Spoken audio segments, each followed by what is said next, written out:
അപ്പോഴേ ഇന്നത്തെ അവധി ഞാൻ ആഘോഷിച്ചത് ദേ ഇവരോടൊപ്പമായിരുന്നു. ഇവരുടെ കൂടെ നിന്നാല് സമയം പോകുന്നതേ അറിയില്ല. കൂടെ ദേവൂട്ടിയും കൂട്ടിനുണ്ട്.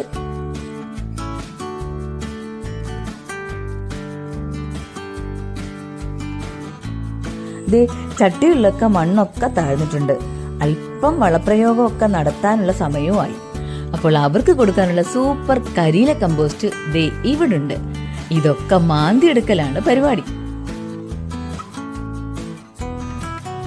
ഇനി ഇത് നമ്മുടെ ചെടികൾക്കെല്ലാം കൊടുക്കണം. ഒരു തൈ നട്ടാലേ പിന്നെ കായ് പറിക്കാനല്ല അവിടെ പോകേണ്ടത്. ഇടയ്ക്കിടെ അവരുടെ അടുത്തേക്ക് പോകണം, അവരുടെ പ്രശ്നങ്ങൾ മനസ്സിലാക്കണം, അതനുസരിച്ച് മാറ്റങ്ങൾ വരുത്തണം. അങ്ങനെ കുറേ കടമ്പകളുണ്ട്. അതേപോലെ ചെടിയുടെ താഴ്ഭാഗത്ത് നിൽക്കുന്ന ഇലയൊക്കെ മാറ്റി കൊടുക്കണേ. മണ്ണിൽ നിന്നും കീടശല്യം നമ്മുടെ ചെടികളിലേക്ക് സ്പ്രെഡ് ചെയ്യാതിരിക്കാൻ നമുക്കിങ്ങനെ ചെയ്തു കൊടുക്കുന്നത് സഹായമാകും. അപ്പോൾ ഇന്ന് മണ്ണൊക്കെ ഇളക്കി ഇവരെ ഒന്ന് ഉഷാറാക്കുന്ന പരിപാടിയായിരുന്നു. കരിയില കൊടുക്കേണ്ടവർക്ക് അത് കൊടുത്തു, വളം കൊടുക്കേണ്ടവർക്ക് അത് കൊടുത്തു. ഇനി ഇവർ വളരുന്നതിനനുസരിച്ച് ഇവർക്കുള്ള ആഹാര രീതിയിലും മാറ്റം വരുത്തണം.